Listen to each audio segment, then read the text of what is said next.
Gotterhavn is a fantasy world where nobody dies a natural death. From the kings to the slaves, everyone is essentially immortal. The gods live alongside their faithfuls, and some of them even meddle with politics. This is a dark fantasy universe where the groundedness is not only about grey morality or grittiness and violence, but groundedness here also means actual government systems, clearly defined religions that play a very important role in shaping and guiding the society, magic system that does not confine itself to harming other people as weapons, but one that is mainly used to help build societies. I want to create a dark fantasy world where actual people could live, not only as a tool to be used as armies. A fantasy setting that is dark and gritty, which also has a heart. I want to tell stories that have something to say, coming from a person who actually dislikes the current state of genre fiction, but writes genre fiction anyway because I want it to evolve. So hey, my name is June Chevalier and I am the author of Gotterhavn.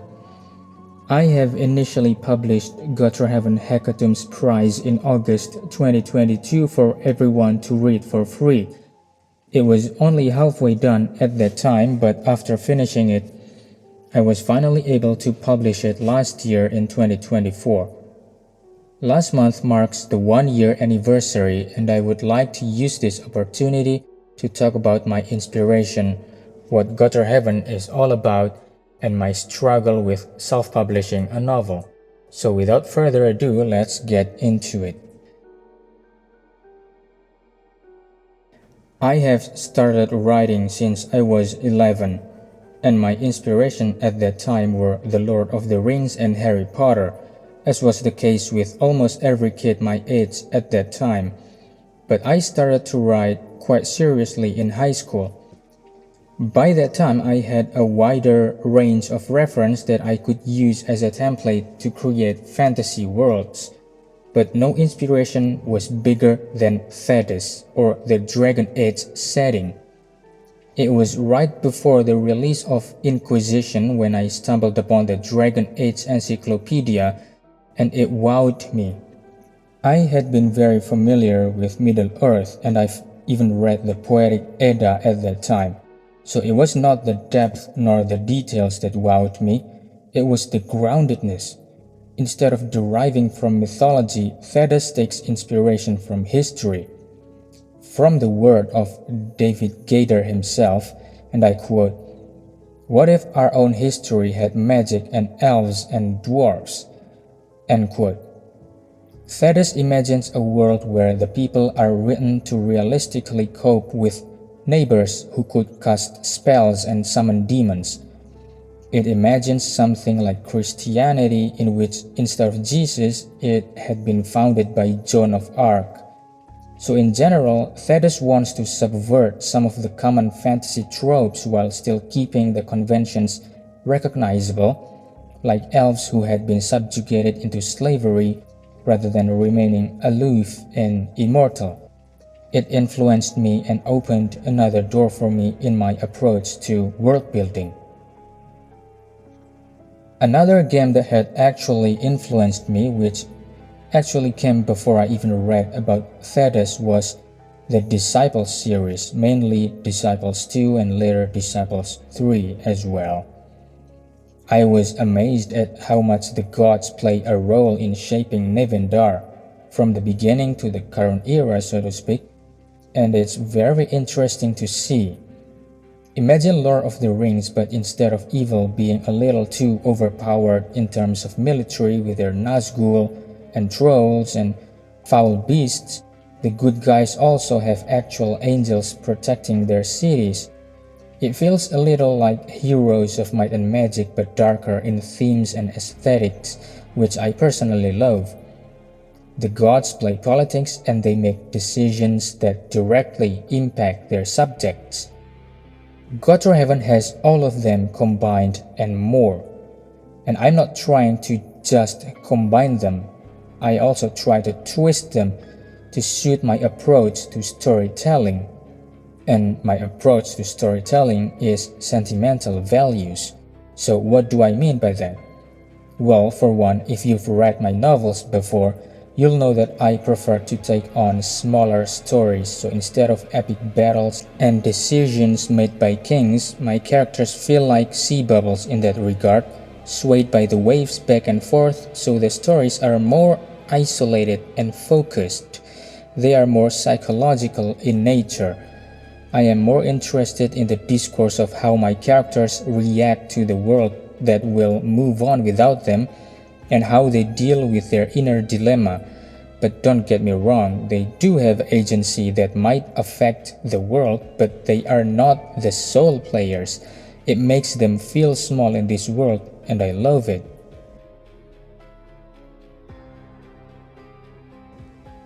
Gotterhavn is a continent in constant conflict.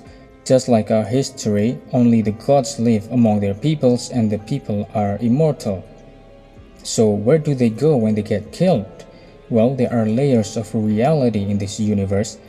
Gotterhavn is the middle layer. You could almost call it the Middle Earth in that sense. It means there are realms above it and those below it. So when you die in Gotterhavn, you will fall into the underrealm called Eorva, which is directly below Gotterhavn. You can resurrect and return to Gotterhavn, and every god has their own distinct ways of bringing back their faithfuls from the underrealm. Some may not be able to return and they are cursed to live in that lightless realm forever. But when you die in the underrealm, you will fall even deeper to the lowest realm, the void, which is called the Grand Chasm, where the High God or the Creator dumps his botched creations. So the Grand Chasm is a foul place where nobody can escape from. Unlike the Underrealm, there is no physical form here. Your torture will be mental and will be permanent. It is basically hell minus the fire. In order for realism to work in this dark fantasy setting, I would have to ask myself, how would this world retain its population? What does the gods actually do to protect their faithfuls? Surely they can't be bent on destroying things with complete disregard of the economy and order if they want to rule over people, not ashes, right? The concept of immortality and resurrection itself has a huge impact on how the world operates. So let me read you one little story quoted directly from the novel. As they neared their resting point for the night, the black shape of the tower rose higher and higher in their vision, piercing the horizon, a shadow against the darkening sky. It stood close to the town, but it was so tall that the pilgrims had seen it long before their eyes had set upon the town of Vershetszen itself. Many stories were tied to that tower. Many were myths, but the truth was stranger than those tales. Before the time of Isolde and Iris, before the great onslaught that devastated Gotterhavn, the first stone of what would become the Tower of Vershetszen was laid. It was an ambitious project directed by a local lord named Fyr. His aim was to build the tallest tower Gotterhavn had ever witnessed so that he may jump from its top and kill himself. Its builders, architects, masons, carpenters, their wives, and the farmers who would provide for them with food lived together in what today was the town of Vershetszen. So with that theory description out of the way, let's dive deeper into what Gotterhavn is like. To truly understand the world, you'll have to look to its history, but I'm not here to lecture you about the lore. That's for you to find in the novel Gotterhavn Hekatom's Prize, which you can check out for yourself. There's some sample chapters you can read on the Amazon page. I'll leave a link in the description. Over the course of its history, humans have warred against elves, orcs, gnomes, Nezans, and shaped territories and generations of intolerance and oppression, but also alliances and cooperation. But that's not the only thing that defines world building. Since the people and the population are my focus, Gotterhavn also has many holidays and celebrations and local customs. It means that the focus of the world building does not stop at macro level, but it involves micro level. I'll quote directly from the book for this section. Just outside of Stasia there was a tree. It stood on a low mound overlooking the small town, lonely amid the smooth landscape of grass. It was an old being, that much was clear, but some who had lived in the surrounding country claimed it to be one of the oldest living trees in Gotterhavn, and many believed them. Black Abris was a big tree with very few leaves even during warmer seasons, as if it had mastered life itself. Like an adept dancer, it twisted and contorted, its roots buried so deep none of them bulged out of the ground. But should one wish to see them, one needs only to climb down the western side of the mound, and there, right below the black Abris, there was a small hollow. Their roots had formed a jagged maw, a gateway to the secrets within, which had long ago been used as a place to lay offerings. But another testament to its age did not come from its recorded history. It was the fact that the Abris is an old species of trees, from whose very name the Hethian word for tree was born, arbra. An Abris could live for millennia. In fact, it matured at the age of 1,000 years. By then it would bear its yield, an olive-like fruit that smelled bitter, very bitter in fact, but tasted sweet, like honey, but less so. It was too rare to be eaten in abundance, too pungent to be used in a dish. It had to be eaten as it was, raw in moderation, and savored in its bite of its sweet flesh. That description is then followed up by a bizarre custom done by the locals, but I won't spoil it here, so let's move on. There are 5 gods residing in Gotterhavn. The oldest god in terms of its existence in Gotterhavn is called Orivane, the god of wealth and chivalry. Then came 2 goddesses to Gotterhavn, sent by the high god. The first one is named Isolde, the goddess of beauty and fertility, and second Iris, the goddess of knowledge and secrecy. The fourth god that came to Gotterhavn is named Novarod, the god of strength and competition, and the last god to arrive in Gotterhavn is Zilgen, the god of death and liberation. Each of them have their own followers, but there are those who follow the old gods from ancient Gotterhavn times, and there are those who don't wish to be involved in the politics of the gods. But I don't want these gods to serve as a gimmick. These gods hold significance over the people of Gotterhavn. For example, in Thalanism, a religion that follows the teachings of Isolde, anyone who falls to the underrealm may resurrect themselves by finding their way through the lower realm and seek Isolde's lakes. There are 7 lakes in total, which Isolde has linked to the 7 shrines of resurrection that exist in Gotterhavn. If a dead soul finds these lakes and dives into them, they will appear in the Revenant's Pond within these shrines in a new body, but with the same appearance as their previous body. The thing is, not everyone will be received by this water, so nobody can always be certain that they will be able to resurrect. Meanwhile, in another faith called Arvonity, based on Orivane's teachings, resurrection is determined by a trial. When a follower of this faith dies, a trial is then held in court. This court will look through all the records and witnesses which have a connection with this dead person. And if they deem him a good person, they will perform a resurrection ritual to bring him back to Gotterhavn. So, what if an immortal craves true death? That is exactly what the people of Gotterhavn have been praying to their gods. and the gods themselves have demanded the high god for an answer, and the answer is the victor's crypt. So every year the high god sends a pair of angels who descend to Gotterhavn like a shooting star, and with them is the victor's crypt. Anyone who enters the victor's crypt will ascend with these angels to dine with the Celestians one last time before they sleep in the eternal lake, which means every year the people of Gotterhavn will witness the descent and will thus make a pilgrimage to reach this victor's crypt so they may ascend. Now let's talk about the other aspects of world building.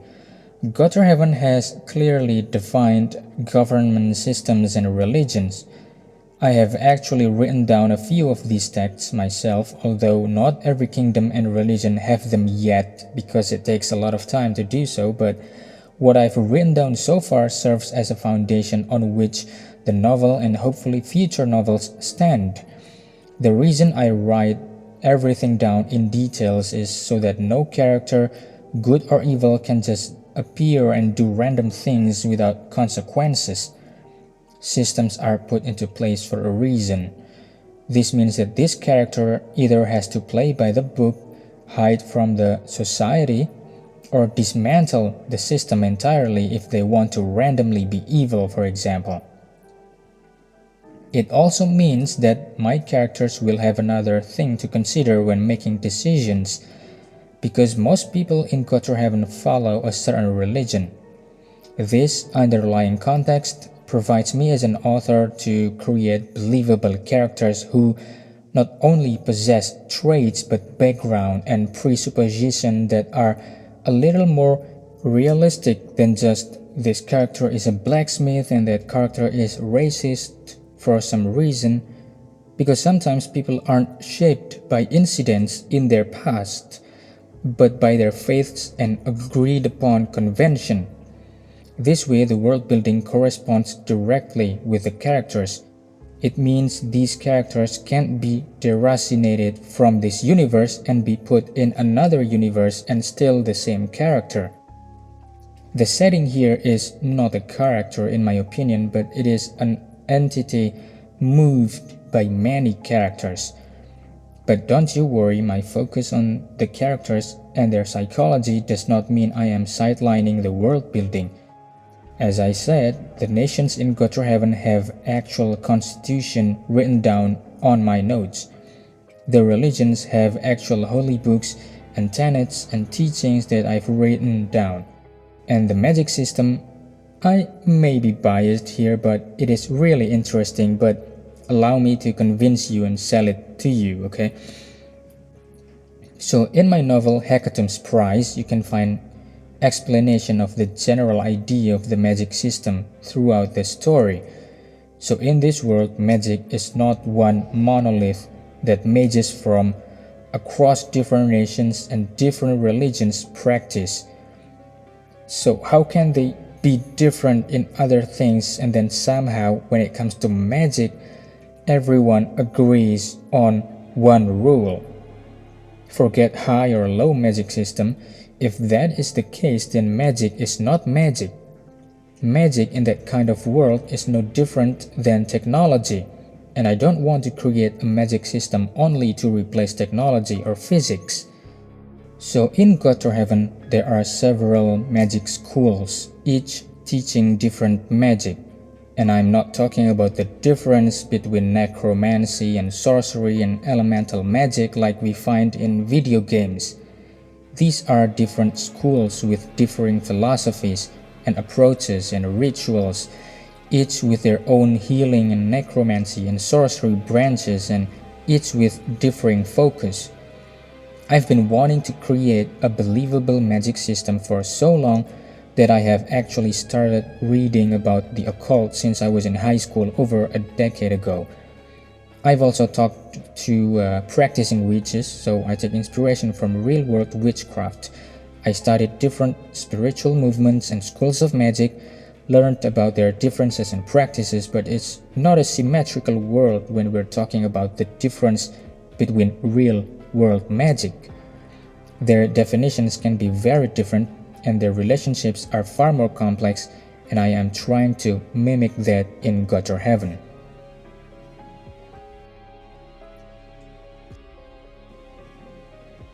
If I have to summarize my approach to writing, it is the combination of fantastical grandeur and a character study. I want my novels to have something to say. It should hold at least some semblance of meaning within the facade of fantasy tropes, because I want to write something that is interesting enough to bring back the male readers into fiction. Let me quote from the blurb of Hecatomb's Prize. A father, driven by grief that consumes all reason, ventures into distant realms with his lover, intent on resurrecting his daughter who was brutally murdered. Their quest takes them far away from the grace of their goddess and into the domains of the death god.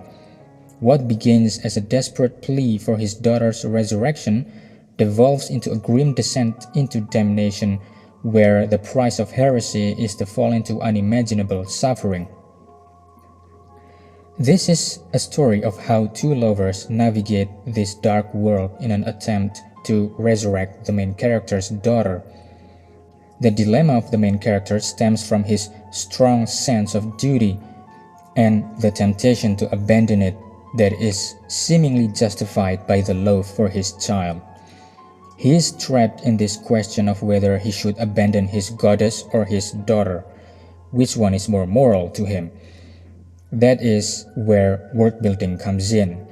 Everything that limits his movement and decision comes from the world building. The established norm there, the religions, the cultures, the characters that make up the people of this world. And then there's his moral dilemma. One way to simplify this novel is if Tolkien and Dostoevsky wrote a novel together. And some people may argue that simplifying it like that might not do the story justice, but it is a necessary thing to do so I can get people's attention, and as an indie author, a huge hurdle is, the marketing part. My attempt at that is by turning to my other hobby, which is digital sculpting and modeling. I have actually made several artworks about Gotterhavn that you can check out on my ArtStation page. And if you're interested in seeing how I created these artworks, I have also uploaded my creative process here on this channel. And I'll leave all the links in the description. If you want me to make more videos regarding writing or world building or Gotterhavn, please leave a comment below and tell me what you want me to talk about, because there are still a lot that I haven't covered here. Gotterhavn is a fantasy world that I've been dreaming to create ever since I was a child. This is the culmination of many iterations of my previous novels and worlds and stories, and I do hope you find it appealing. Thank you for reaching this far into the video, and thanks for watching.